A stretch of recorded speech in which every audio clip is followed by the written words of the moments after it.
It is National Thoughtful Day here at the Cabin Fever Studios, and I know we just lost all kinds of stuff right as we were going on.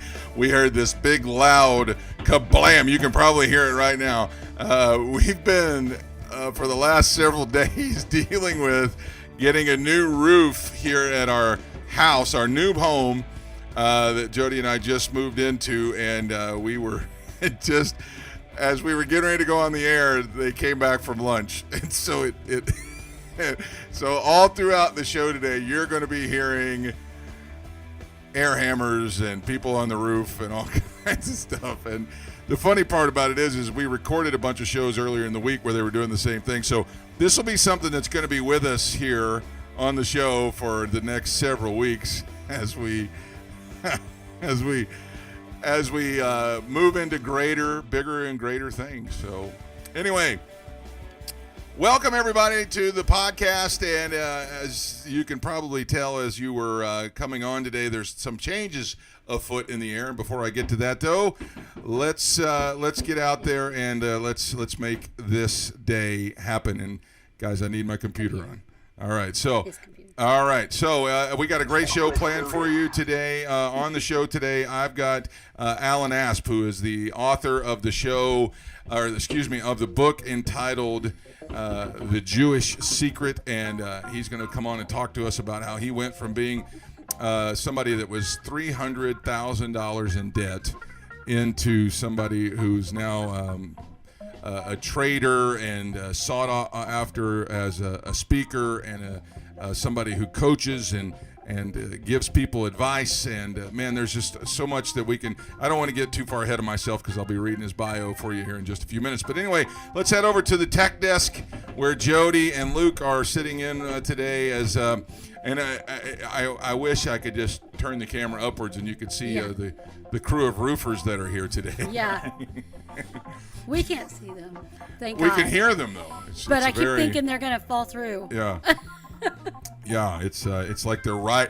It's like they waited till this Friday show to be working right over top of us. So actually, we got to be truthful. That's our neighbor that lives above us who hates the fact that we're doing the show. And you kids knocking off down there. So that's what they're saying, the neighbor. So as I said when I led in today is National Thoughtful Day. It is a day where I guess that you're just supposed to practice being thoughtful. Yes, you got to be thoughtful. Think of others. I do all the time. Yeah. Is that all it is? Is that what? Just doing something for someone, and awesome. Think of them, and That's what the holiday's all about. Yeah. I guess holiday's not the right word, but anyway. Yeah. Right. It's a day. National Thoughtful Day. All right, what else is going on today? Today is also National Power Rangers Day. Oh, okay. It's morphin' time! It is. I grew up on that. Yeah. I remember being a little kid. Power Rangers. So, basically, it says to just go ahead and, in order to celebrate it, watch your favorite episode. Wow. Take a break. Watch your favorite episode. There were like so many different Power Rangers series too. Yeah. I guess that the success of the first one was so huge they had to just keep going with it. Yeah. Just, it's like anything else. You have the original, then you have the 2.0 and the 7.0. I guess as like a martial artist, that's like a career you can aspire to. I want to be a Power Ranger one day, right? Just be the guy in the suit. I wanted to be Darth Vader when I was a kid. Well, so yeah. I guess and it's I wanted to be entirely Princess possible. Leia. Everybody did, right? I mean, you came as close as you could, man. I did, and I'm going to tell you that story. One day I went and tried out to be Darth Vader, and I was for a day. I was Darth Vader for a day for Star Wars weekends over at Hollywood Studios, and I can't say that. I was very good friends with Darth Vader for a day.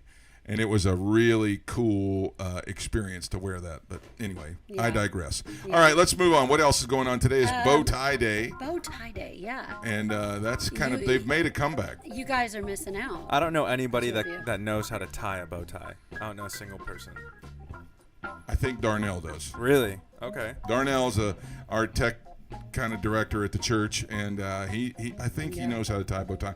In fact, I think I think he knows how to tie a regular tie into a bow tie. Oh, really? There's this way to do it. I don't know how. Interesting. All right. So and cherries have been having a great month this They month. have. They really have. We had was it Cherry Popsicle Day the other day, Yes. and today, and we learned that there is something called Red 40 Yes. Yeah. that I guess Luke is allergic Yeah. to or something. No, it just No, makes, no, makes it's little just kids normal. bounce off Bounce the off the wall, Yeah. yeah. Is that what the colors are behind you there? Is that Red 40? Probably. It is. Yeah. That's It probably. is. Today is National Cherry Turnover Day, Yes. so McDonald's is going to blow up, Yeah. and I mean yeah. with business, not in a Yeah, bad way. yeah. Let's not say that. Everybody head to McDonald's and grab you one of those cherry turnovers. The Hostess ones are okay, but Yeah. they're the all right. old McDonald's ones are the best. See, but like artificial cherry flavor never doesn't taste like cherries Well, no, not at all. at all. Fair enough. Like, so I guess is it supposed to taste like a maraschino cherry? I think they just say, It's red. It just tastes like red. I think, yeah, it's just red, yeah. All right, what else is today? Today is... National Red Wine Day for those that like their red wine. Some people don't need an excuse. True. It is every day. It is true. It is National true. Red Wine Day every day Right. for some folks. And then the last one, the last one is Rainbow Bridge Remembrance Day. Is that the Bifrost, like from Thor, or is that what we're talking about, Rainbow Bridge? No. What is that then? No, I don't know Rainbow what's- Bridge is for pets that have passed on in your life. Aww. Your pet is gone. We're all like over the depressed Rainbow now, Bridge. Jody. I'm sorry. Yeah, thanks for the reminder. Sorry. So, Man. we know people have lost their Yeah, pets. we do. We all have lost pets. So today is the day we I guess celebrate what? Rosie. Oh, Celebrate Our their dog. life. now I can't go on. Great. Aw. All right, That's all right, here's something that's a little bit funny. Chipotle, we all like to eat there. It's a good place. Chipotle had this IQ trivia game that they thought, you have to score a certain amount of points on it, and you could win a free burrito or something like that. And what they weren't expecting is that people are going to cheat, I guess, or whatever. This IQ trivia game, in just like an hour or so, had 250,000 people hit them up with the correct answers, Oh wow.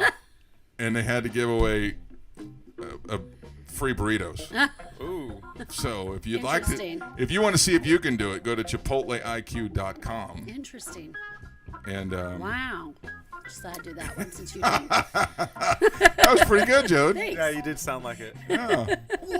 Yeah, she's turned into little Owen Wilson over there. All right. All right, a couple more things. I did see where Lego, did we already talk about this? Lego is launching a Braille brick. No, that's cool. No. Lego is having a whole series of That's bricks for awesome. blind folks so that they can feel more than just the studs and the, Yeah. they can feel what color it is by the writing on the side. cool. So that's pretty cool. so cool. Yeah, that is cool. That's So I a wonder if Legoland will have a section for that. That'd be good. that's actually a really good idea. Yes, Legoland. Another one of our Regular places we Yeah, go to exactly. frequently. So yeah. anyway, that's cool. That's cool. And That so is super cool. yeah. Yeah.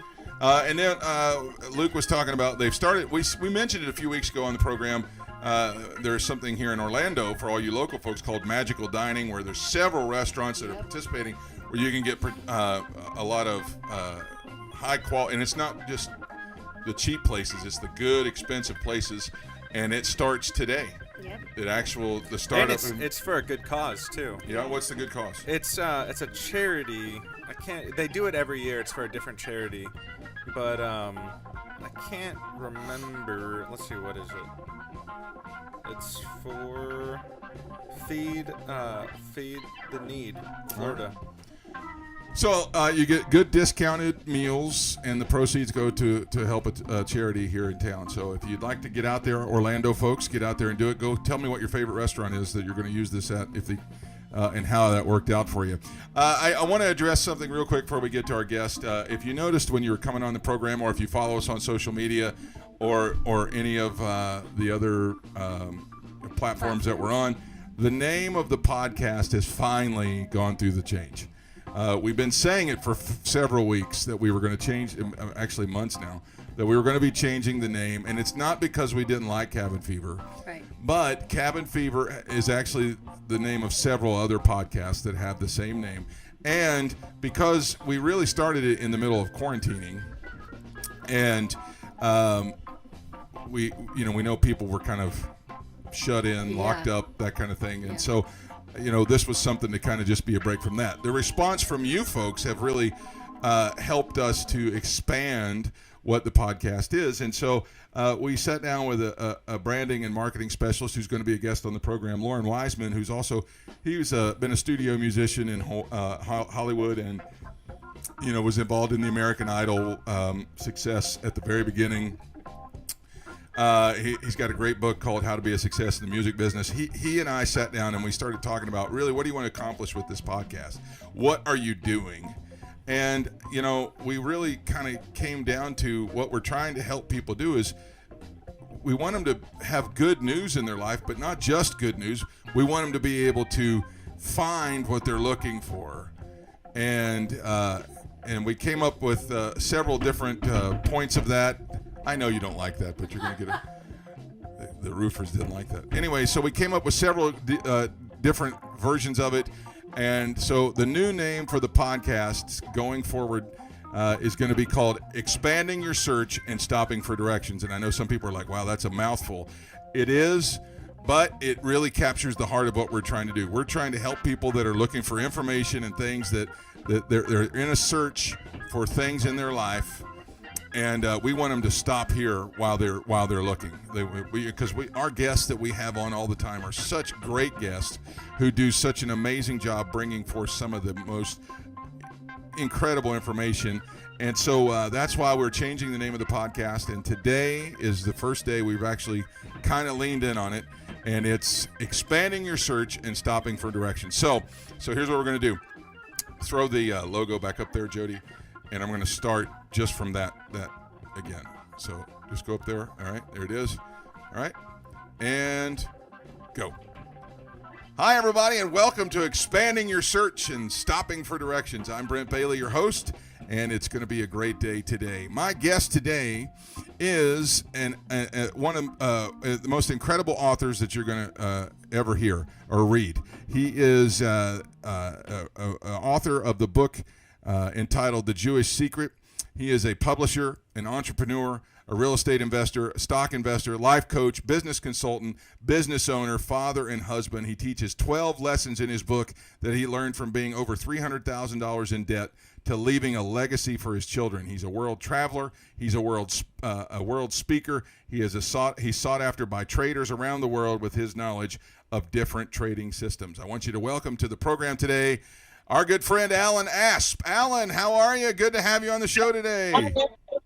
Fantastic, but I'm going to get better. It's been a while. I haven't seen you for a while. How you been?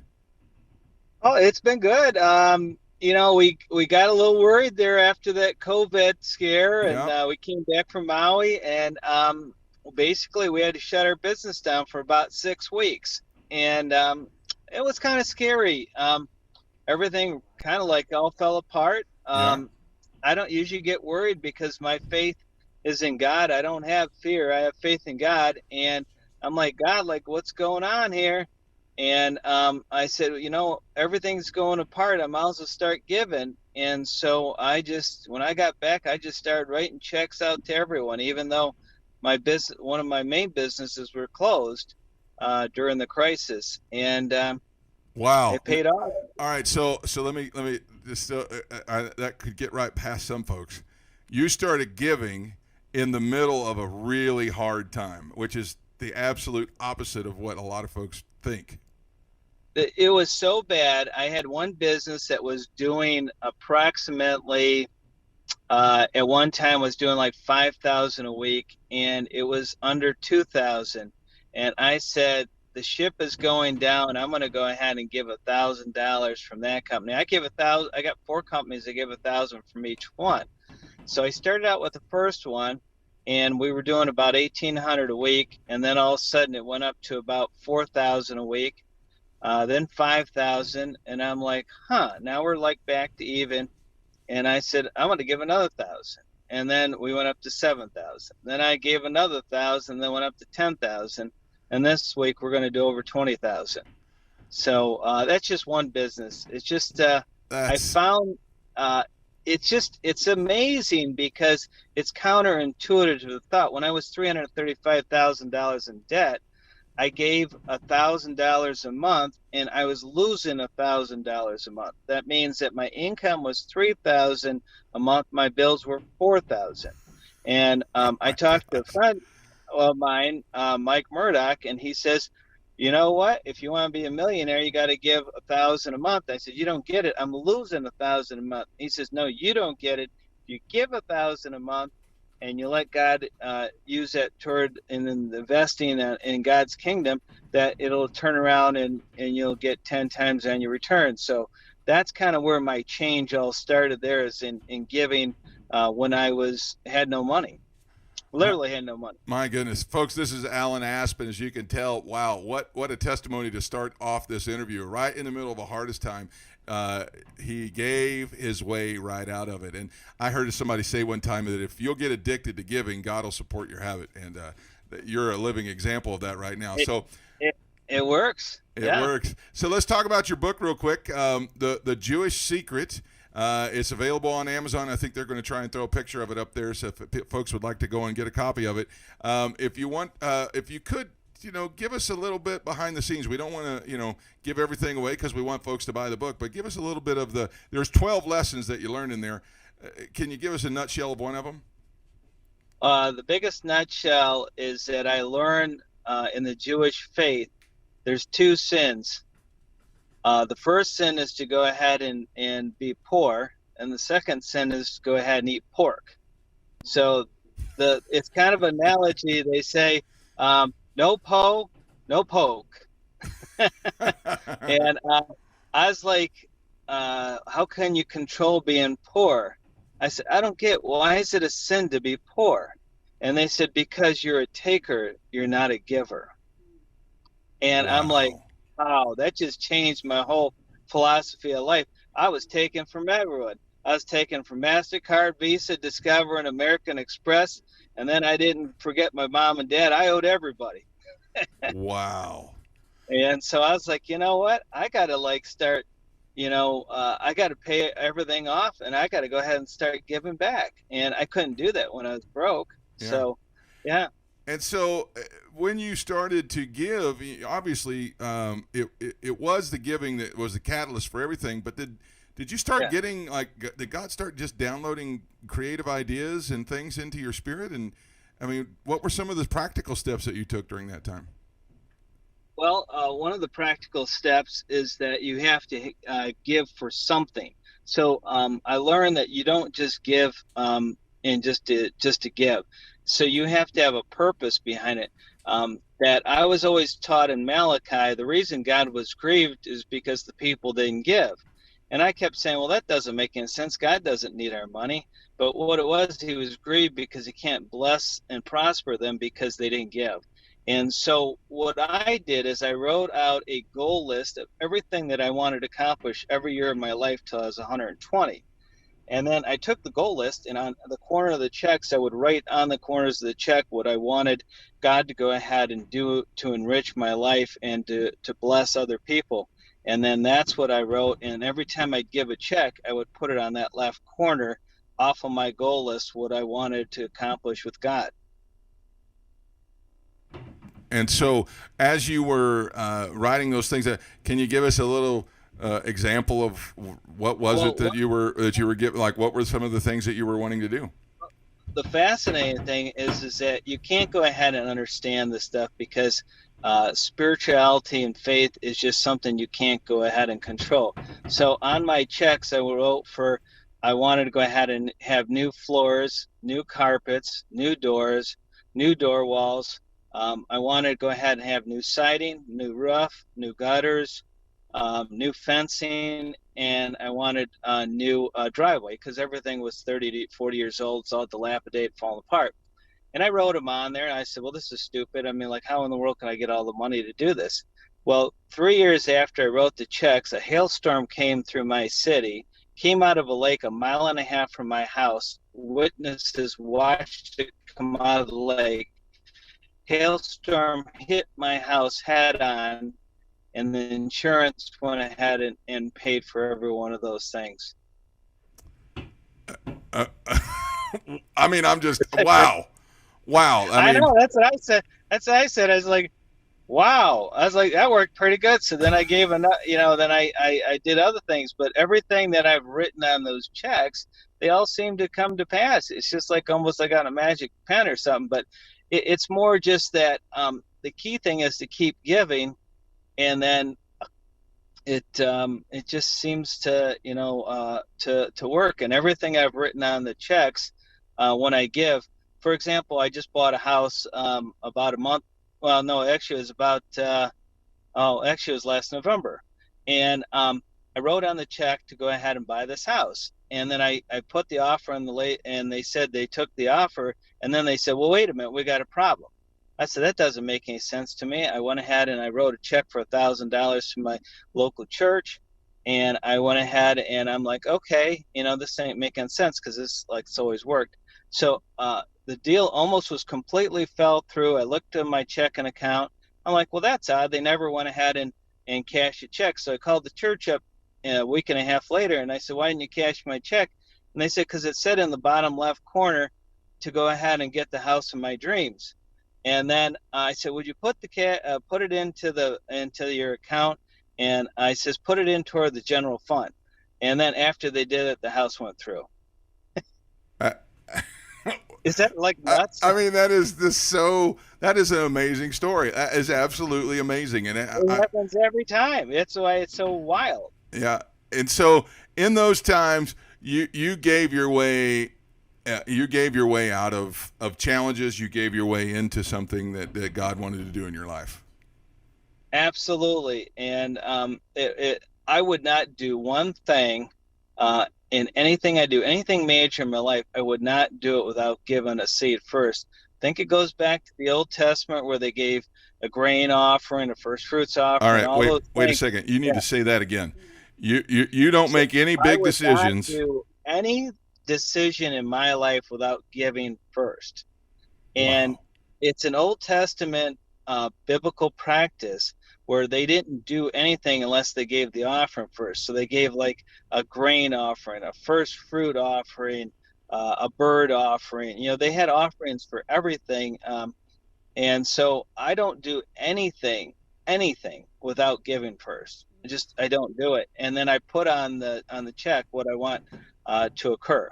Just don't do it. My goodness. That's super powerful. I'll tell you another one, and this happened with Bob Harrison. This is when we were talking last year, is that I got audited by the state of Michigan and for $128,000. And we had a bad last quarter, and I said, well, I don't know how this is going to work. We don't have $128,000 in the bank right now. And I said, but I do have $10,000. So I gave a donation to Bob Harrison's ministry for $10,000. Within 7 days, the state of Michigan came back and wrote and changed it, and I owed zero. That's amazing. Now, I want to just clarify one thing, and I know the answer to this, but I want you to say it for our listeners. When you're giving, you're not putting your faith in giving. You're putting your faith in God. That step of giving is what it is I'm making a partnership with God. Come on now, say that again. It's a partnership. It's not me and God. It's us. It's the U.S. It's us. We're making a partnership. That's what it is. Yeah. That is so powerful, because some folks have gotten so off track with that, where they say, have faith in your faith, have faith in your giving. But really, it's God that's doing all that through your steps of faith, right? Absolutely, because everything that's occurred in my life is impossible. And everybody says, well, how did you do it? I said, it doesn't matter, because you couldn't do it ever again, because it doesn't make any sense. It's just the way it is. It even goes back to the first time I gave $1,000 on a credit card. I had $14,000 on a credit card. I had $1,000 left, and I listened to Mike Burdock, and he says, "You have $1,000 on your credit card." I'm like, this doesn't make any sense, but I can't even make the minimum payment anyway. So I did it, and within 30 days, I got a check back from the government for a tax refund, and it covered the credit card, all 15,000.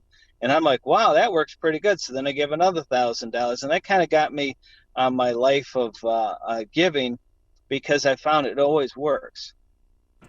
Folks, this is Alan Asp. He's a businessman, he's an entrepreneur, and he's a giver. And believe it or not, that is a full call in the body for people to be givers. And man, Alan is a living example of that. Before we let you go today, Alan, could you just pray a prayer of blessing over folks right now? There's a lot of folks that have really needed what you had to say today, because they're in the middle of a hard time. They're in the middle of decreasing and things going backwards on them, and they're looking for this kind of encouragement today. Can you just pray that prayer over them real quick? Okay. Baruch atah Adonai, Elohim Halakam. Dear God, I ask you go ahead and give them a special blessing of favor. You give them a favor, the same favor that I have. And Lord, that you give them an anointing upon them, that everything they do will prosper, and let it multiply tenfold. Amen. Amen. Alan, thank you so much for taking the time to be with us today. We are just so grateful for our relationship with you, and the stories that you told today have just been so inspiring to us. I pray that you have a great rest of your day, and that you give your love to your wife and kids and your grandkids. Excellent. Thank you. You too. All right. That's Alan Asp, in spite of the hammering that's going on the roof right now from our roofers here at the hopefully by the time we get into the studio next week, we're going to be good to go, and everything will be done. If you'd like to follow along with Alan Asp, right there it is, alanasp.com. He's also on Facebook, Twitter, and Instagram at author Alan Asp. All right. As we go to turn the corner for the podcast next week, Monday, I've got a missionary to Kenya. Vidar Lagarde is going to be with me on Monday, and he's got some incredible tales and stories of being out in the bush. And we're also going to be talking about his new book, and so you'll want to be here for us, excuse me, on Monday. Now, we have made a few changes, not just in the name, but all of our social media handles have changed as well. And if we could throw that up there on the screen, on all of the social media pages now, you can find us. That's not the right one, y'all. All the social media handles. There it is, at Expanding Search on Facebook, Twitter, and Instagram. If you're already following us, we're still... you're already following us. But if we'd love for those of you who to subscribe or to follow us right there at Expanding Search. Find us on social media on all three of those. The website's going to be coming very soon. We'll let you know more about that as we can. Go on the YouTube page, hit the subscribe button so that you get a little, smash that bell down, and you'll get a little ding every time that we're going to be on or a new show is going to be on. Coming up this weekend at Direction Church, we're going to actually be continuing our series on the most spiritual thing you can do. And it's going to be really good. We're going to be talking about walking in love. And it's been great so far. We hope that you'll tune in and join us on that. We love you guys so much. We pray that you have a great weekend. Why don't you get outside and enjoy yourselves this weekend? Thanks for expanding your search and stopping for directions. God bless. Have a great day, everybody.